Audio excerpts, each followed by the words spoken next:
taken all of the necessary precautions. I understand Mike has been tested, Vice President, and he tested negative. Mr. President, but if this can happen here at the White House, 2 people tested. It can happen anywhere. It can happen. So You see where it happens. People feel confident going back to work then? No, because, well, then it would happen anyway, whether you did go back to work or whether you didn't go back to work. In fact, I saw a statistic come out of New York yesterday that was pretty strange, that most of the cases are coming from apartments and coming from homes. What was that all about? I think they said 66%. Did you see that? That was given by Governor Cuomo, that they're coming out of the home, right? Yeah. So it can happen anywhere. It's a very elusive enemy, a vicious enemy, an elusive enemy, and I think more importantly than anything with this one, it's probably the most contagious enemy that anybody has seen. Mr. President? Yeah, please. Given 2 positive tests in the last 2 days, what precautions are you taking here at the White House to prevent the virus from spreading further? And are you worried that it's kind of already in the White House? And well, I'm not worried. No, I'm not worried. But, you know, look, I get things done. I don't worry about things. I do what I have to do. We've taken very strong precautions at the White House. But again, we're dealing with a invisible situation. Nobody knows. When I see that 66 in New York, 66%, where people stay home and that's where they're catching it at home, who would ever think a thing like that's possible? So all you can do is take precaution and do it the best you can. But Mike was tested today, and Mike was tested negative. So are you taking additional steps here at the White House in the Yeah, we're taking very official steps. Mark, do you want to discuss that? We've already put in a few protocols that we're looking at, obviously, to make sure that the president and his immediate staff stay safe. But it's not just the president, it's all the workers that are here. Obviously, you're here on a daily basis. But the protocols that we're putting in place puts a stronger emphasis on making sure that we do the mitigation that we need to do to make sure they're safe. I don't want to get into all the procedures that we have embarked upon, but I can tell you this is probably the safest place that you can come to. All of you, as you know, have to be socially distanced from the president. His meetings that he has are done with a social distancing plan in place. Outside of that, we may take some additional precautions as it relates to the vice president and the president in terms of just making sure that the people that come in contact with both of them are done, that it's done in a way that makes sure that we keep the president safe. Additionally, every member that came here today, they were tested just in case there's a closer contact than we might have. But we put in some additional protocols over the last 48 hours, and we'll continue to monitor. Mr. President, are you satisfied with the measures that have been taken so far? I really am. Look, I understand what we're dealing with. We're dealing with something very serious. And the fact that you have it doesn't mean that it doesn't go away. All right? You can have it and get through it very easily. Some people have a harder time. Most people get through it. Some people are devastated by it. But the fact that you get it doesn't mean... I've had numerous people say they have it, and a couple of days later they're better. Some people say they have it, they think, and there's almost no symptom. Other people have it and bad things happen. So, but for the most part, when you have it, you get better. And supposedly you're immune, although they're not 100% sure about how long that immunity lasts. And is there, Mr. President, is there a reason why people just aren't wearing masks at the White House? Well, they are. People but that they're not, so. No, people that are serving me are. We have not seen anyone wear a mask around you, sir, in the last 2 weeks. So I can speak to that. You know, as we look at this, the people that are in close proximity to the president obviously have tested negative. The mask that you wear is generally to keep other people from being infected, and so as we look at that, you know, I can tell you that the testing protocol is a strong regime, and as it gets close to the president, some of those that serve him will wear a mask in those closer proximities. Here's what I would offer off the record to all of you is I know, John, we spoke about this earlier. If you've been on the campus, for your safety and well-being, the President's made available to make sure that you could have testing just for the peace of mind. So before you leave today, we've made those arrangements to make sure that you can be tested as well. But we have a lot of people wearing, I'm just looking around, look at Shay, White House photographer. I'm sure most of you don't know her, but to the best of my knowledge, she's wearing a mask. Is that a mask? Yes. I think to the best of my knowledge, it looks like a mask. Mr. President, So- could you clarify the status of the Phase 4 negotiations? Earlier, Larry said that they were being paused and potentially for a couple Well, of we're in weeks. no rush. We're in no rush. When you see jobs The that Democrats, why are you in a rush? the Democrats have to do what they have to do, but I would say we're not looking, we want to see what they have, but I can't say that we're in a rush. We were in a rush to get the money out to people. We have gotten the money out. Some money is stalled because of state machinery. You know, they have old computers, 45-year-old computers.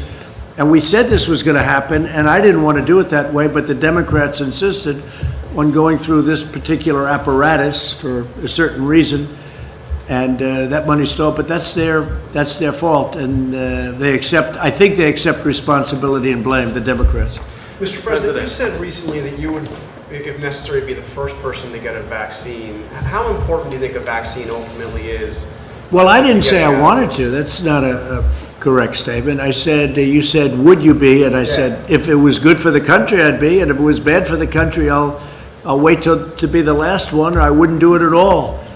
No, I was asked whether or not I would do it as the first person. If I thought that was a good thing for the country, I would. I don't, personally, and I have to say, I think we're doing very well on vaccines. If they wanted to use me as a test, that's okay with me, if it was good. But that was really the way the question was asked. But how important do you believe a vaccine is to getting out of this? And what do you say to those that this growing anti-vaccine? Well, I feel about vaccines like I feel about tests. This is going to go away without a vaccine. It's going to go away, and we're not going to see it again, hopefully, after a period of time. You may have some flare-ups, and I guess, I would expect that. Sometime in the fall, you'll have flare-ups, maybe. Maybe not, but according to what a lot of people say, you probably will. We'll be able to put them out. You may have some flare-ups next year, but eventually it's going to be gone. It's going to be gone. There are some viruses and flus that came and they went for a vaccine. They never found the vaccine and they've disappeared. They've never shown up again. They die too, like everything else. They die too. And so whether we do or not, I think great progress is being made by Johnson & Johnson, by Oxford, and some others. NYU, I see, is very advanced. But if you don't get it, this is going to go away at some point. Mr. Mr. President, President, what evidence have you seen that this is going to go away without a vaccine? I just rely on what doctors say. They say it's going to go. That doesn't mean this year. It doesn't mean it's going to be gone, frankly, by the fall or after the fall. But eventually it's going to go away. The question is, will we need a vaccine? At some point, it will probably go away by itself. If we had a vaccine, that would be very helpful. Be very happy to have a vaccine. How often do you meet with Dr. Birx, Dr. Fauci, and the medical experts, or have you essentially just moved yourself on to the economic aspect? No, I listen to them. I have a lot of respect for them. Dr. Birx, Dr. Fauci, and we have some other people that are very good. No, I listen to them very, very intently. But how often do you meet with them? Talk up, you have a mask on your face. How often do you meet with the medical staff and the medical experts? A lot. Mr. President, for the Do you unemployment. find the CDC protocols to be an impediment to opening up the country? Which protocols? The recommended guidelines that have been. No, because I'm relying on the governors, and the governors are the ones that are doing that. And if I see something wrong, I'll clamp down on it very hard and very strongly. But I'm relying on 50 very talented governors. I don't think they are all talented, but many of them are very talented. Why are you not releasing those guidelines to? They're released, they know what to do, and they know what they're doing, and we're going to see. But I'm relying on the governors to do their individual states, and they're relying on us very strongly for advice and also for help with respect to equipment, hospitals, beds, ventilators, but also medical supplies. So They're relying on us, and we're able to get them everything they need if they can't get them. Ideally, they can get it, but much of the things that we're getting and we've gotten for them, we're able to stockpile in their states. So we're sending it around, we're sending more than they need. So if this should happen again, they're going to be ready this time. And what happens, though, if the infections go spike once the government... You have to put out the fires. Then you're going to have to put out the fires, and the governor should be able to do that. Mr. President, you said the third quarter would be a transition and the fourth quarter would be good. Where do you expect to see the unemployment numbers at that? Well, I think the unemployment numbers are going to go way up, and the statement that Kevin made is incredible. Everybody expects to have a job back very shortly.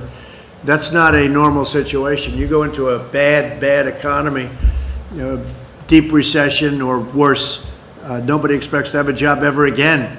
Everybody expects, I saw that chart, almost everybody expects that they'll be working again. This was an artificial turning off of a tremendous economy. We did the right thing because we saved millions of lives, probably millions of lives. But this was just all of a sudden one day we had to turn it off. When we turn it back on, which we've just started doing, I think it's going to come back blazing. I think next year has a chance to be one of the best years economically we've ever had because there's tremendous pent-up demand. So if unemployment's at 14% now, perhaps going as high as 20%, where do you think that will be in the I think the fourth number is quarter? going to be a great number. I'm not going to say exactly what. I can say over a period of time it's going to be where it was, maybe better. Can't get much better. We were at 3.5%. But it will be, I expect it to be where it was. The demand is going to be tremendous, and next year is going to be a tremendous year. Fourth quarter is going to be very good, maybe better than that. The transition is going to be very interesting, but you're going to see some very good numbers coming out of the third quarter. It's a transition. I call it the transition to greatness. We're going to have a great year next year. But do you You'll think see. we can get dug out by the third or fourth quarter of this year economically? Well, the third quarter, we're moving in that direction. Right, I would say it's starting right about now. We're going to start moving in that direction. But the third quarter will be, I think it's going to be very good. It's going to be a very good indicator, but it's going to be very good. But it is a transition quarter. The fourth quarter is going to be good. It could be maybe more than good, Kevin. And next year is going to be, I think it's going to be a really powerful year, economically. Mr. President, Larry said this morning that he expects the May unemployment numbers to also be problematic, to be very high. What are you and your administration, these lawmakers, what are you Well, all the May doing? numbers, we haven't started coming out of it. And And what are you all doing to provide relief to workers over well, the we're next doing a 6 lot. weeks? Look at all the money. We took $2 trillion and we're spending it all over because we want to have we're throwing money at it. And over the years, they've learned that's much better than not doing it. So are Look you- at 1928. In 1928, payments they to- raised interest rates and they raised taxes. How did that work out? Not too good. Not too good. But if you look at 1928, 1929, the first thing they did was raise taxes, and then they raised interest rates, and they choked everybody to death, and it took 15 years to recover, more than that. So we do it, we're doing it the right way. We have a lot of great students of finance. I'm one of them, and we're throwing money at it. And I'll tell you what, I've watched some people and read some people that I would say would not have agreed with that, and I haven't seen anybody disagreeing with what we're doing. And in fact, they say what we're doing with the PPP, with all of the things that we're doing, is great. One thing we could do is a payroll tax cut. That seems to bother the Democrats. The one thing with the payroll tax cut, though, it's over a little bit longer period of time. But a payroll tax cut is something that some people that are very smart, I'm one of those people that like it because I think it's really sustainable. I think it will sustain it. But that's one thing that a lot of people would like to see. Mr. President, you were with seven. Another thing they'd like to see is a capital gains tax cut, meaning no capital gains. Some Republicans are true hardline Republicans around the table. Not all of them. Some people might say, Louis might say, forget it. But some people would say that a capital gains stoppage, cutting capital gains, getting rid of capital gains tax, they've said that for many years, would be a great thing. The true conservative Republicans around this table, of which there are about seven solid but I still like the other ones too. But they would say that's music to their ears, right? So we'll see. I would be in favor of that. Yeah, Mr. President, you were with 7 American heroes earlier today, these World War II veterans. I was. All in their 90s. Did you consider wearing a mask when you were with them, given their... No, because I was very far away. I appreciate the question. I was very far away from them, as you know. I would have loved to have gone up and hugged them because they're great. I had a conversation with everyone, but we were very far away. You saw. Plus, the wind was blowing so hard in such a direction that if the plague ever reached them, I'd be very surprised. It could have reached me too. You didn't worry about me. You only worried about them, and that's okay, because I think they're so pure it will never happen. All right, they've lived a great life. But no, the wind was howling, and I didn't see anybody with masks. I don't know, maybe there were, but they were great. I had conversations with them, but I was standing, as you noticed. Would you say I was quite far away? No, thank you, John. Mr. President. Appreciate that. Your book was very good, by the way. Thank you. It was better than I thought it would be. No, it was actually a very good book, but it was actually better about me than I thought it would be. So I appreciate it. You've known me for a long time. 26 years. This wasn't really in the schedule, right? I knew him long before I thought in terms of this, but we had one very good story, right? When we were interviewed at the hotel, and he took a lot of guff. They said, he's not running. Why you did this? Was before I announced. And I've been toying with it for a long time, but never did it, never decided. And he took a lot of guff. But he also got great ratings when he did that interview. So I don't know. But it turned out to be a very interesting interview, sort of the good first. interview, So sir. It was a yeah, your book is very good. Congratulations. Thank you. How's it doing? Bestseller list. Bestseller. Bestseller, yeah. That's good. Like Congressman Crenshaw. That's good. Dan has a big. Oh, Dan. Dan is doing good, right? Well, is that because I endorsed his book? That's a great book. I'll tell you, he did something else great. He did a Kevin thinks it's thing the best on book ever Nancy written. Pelosi that was so incisive. Did you see that? He did something that was so incredible, and I actually pinned it on top, right, Dan? Yes, sir. We pinned it on top. You were fantastic. Have you done this before? Yeah, I make videos all the time. You should share them more. That's true. I'll tell you, great job, Dan. You're a great guy. He's a great guy. So is that it? Are you guys all Well, finished? one more, Mr. President. Yeah, go ahead. What kind of a mask is that? It's a mask. It's a blue mask. Looks like a catcher's helmet. What? That looks like a catcher's helmet. Go ahead. I used to The play mask. catcher, so it makes sense. Federal watchdog found that Rick Bright's removal from HHS was improper, and they're blocking that move right now. Have you seen that report, and do you have any response to it? I don't know. To me, he looks like a disgruntled employee. I don't know who he is, but to me, he's a disgruntled employee. And if people are that unhappy, they shouldn't work. If you're unhappy with a company, you shouldn't work there. Go out, get something else. But to me, he's a disgruntled guy, and I hadn't heard great things about him either. Mr. President, about Lieutenant General Michael Flynn, he pleaded guilty twice and admitted before God that he had lied.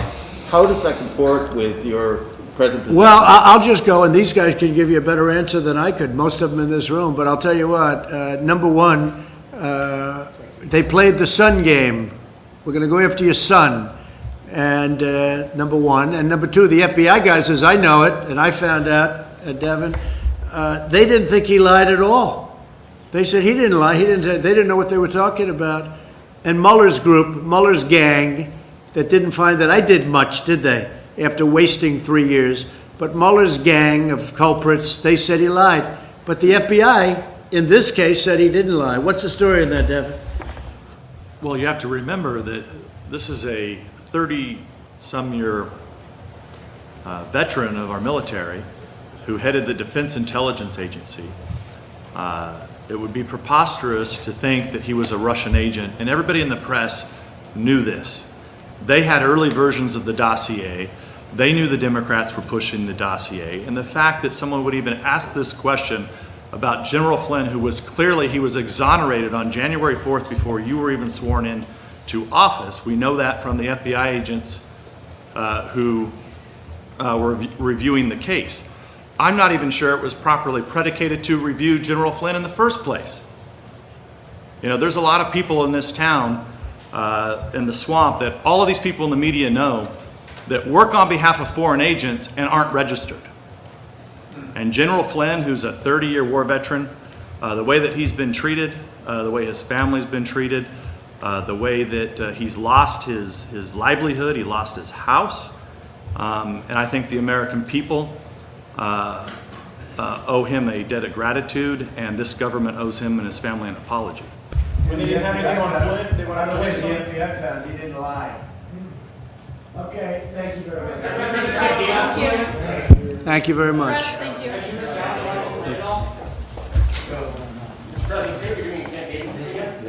Press, we're finished, thank you.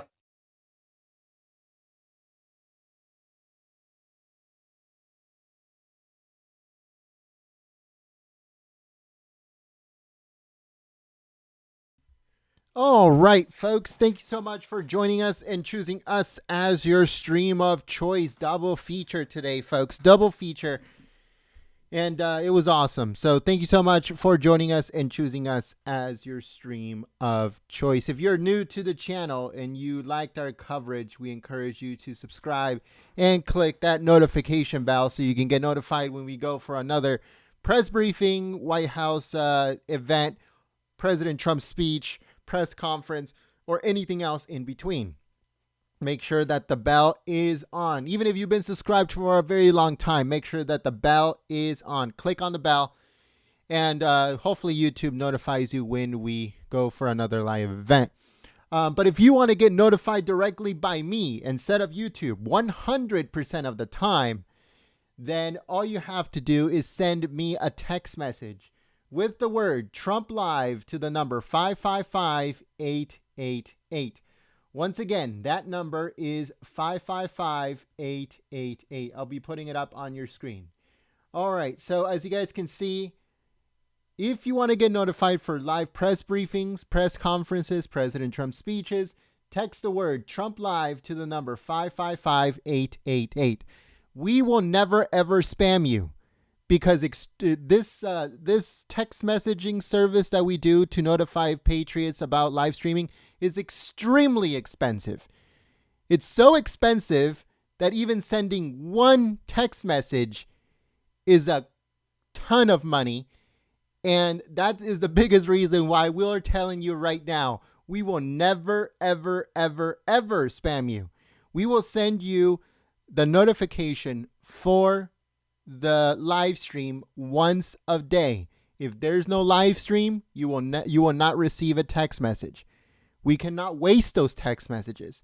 It's extremely expensive, and I cannot waste them. So that is my guarantee that we will never spam you with unneeded and unnecessary text messages. So if you do want to get notified for future live streams, text the word Trump Live to the number 555-888.